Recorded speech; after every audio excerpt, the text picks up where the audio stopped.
नवरात्रि के दौरान अगर आपको ये 7 संकेत मिलें तो समझ लीजिए आपकी किस्मत खुल सकती है।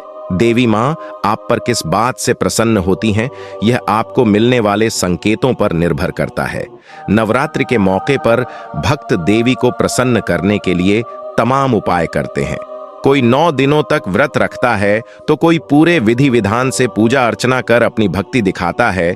लेकिन देवी माँ आप पर किस बात से प्रसन्न होती हैं, यह आपको मिलने वाले संकेतों पर निर्भर करता है।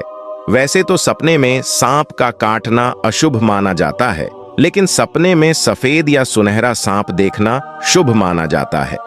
कहा जाता है कि नवरात्रि के दौरान सपने में इन सांपों को देखने से धन की प्राप्ति होती है, घर में समृद्धि आती है।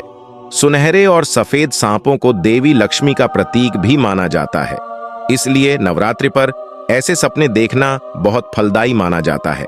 नवरात्रि के मौके पर सपने में नारियल, शंख और फूल देखना भी शुभ संकेत माना जाता है। आध्यात्मिक दृष्टि से इन्हें बहुत अच्छा माना जाता है। माना जाता है कि सपने में इन चीजों को देखना शुभता का प्रतीक है। इससे पता चलता है कि माँ आपकी पूजा से प्रसन्न है। उनकी कृपा से आपको जल्द ही उन्नति का समाचार मिलेगा। अगर आपको नवरात्रि के दिनों में सपने में गन्ने का खेत, गन्ना और गन्ना खाते हुए दिखाई दे तो यह भी शुभ संकेत माना जाता है। इससे घर में बरकत होती है और आपको सभी सुख सुविधाएं प्राप्त होती हैं। इससे घर में सुख शांति का माहौल बनता है। अगर आपको नवरात्रि के दिनों में सपने में सफेद गाय दिखाई दे तो यह संकेत बहुत शुभ है। इससे आपको करियर में तरक्की से लेकर पारिवारिक खुशियां तक सब कुछ मिलेगा। यह आपको सकारात्मक ऊर्जा प्रदान करेगी। इस सपने को देखने का मतलब देवी पर आपकी कृपा को दर्शाता है। अगर आपको इस नवरात्रि में श्रृंगार से सजी कोई महिला दिखाई दे तो यह बहुत शुभ संकेत माना जाता है। चूंकि नवरात्रि के दिनों में देवी का भी श्रृंगार होता है, इसलिए सपने में दिखाई देने वाली महिला को भी देवी का ही अंश माना जाता है। देवी के ऐसे दर्शन देने से भक्त के सभी कष्ट दूर होते हैं और वह उन्नति के मार्ग पर अग्रसर होता है।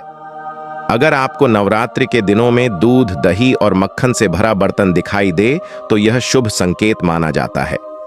यह समृद्धि का प्रतीक है। इससे घर में कभी भी पैसों की कमी नहीं होती है। यह संकेत मां की असीम कृपा को भी दर्शाता है। अगर सपने में कोई छोटी बच्ची आपको सिक्का देती है तो इसे बहुत ही शुभ संकेत माना जाता है। बच्ची को दुर्गा जी का रूप माना जाता है। यह संकेत माता द्वारा भक्त को सीधे दर्शन देने का प्रतीक है। इससे मां भक्त के सभी कष्ट हर लेती हैं और उसे धन धान्य का आशीर्वाद देती हैं।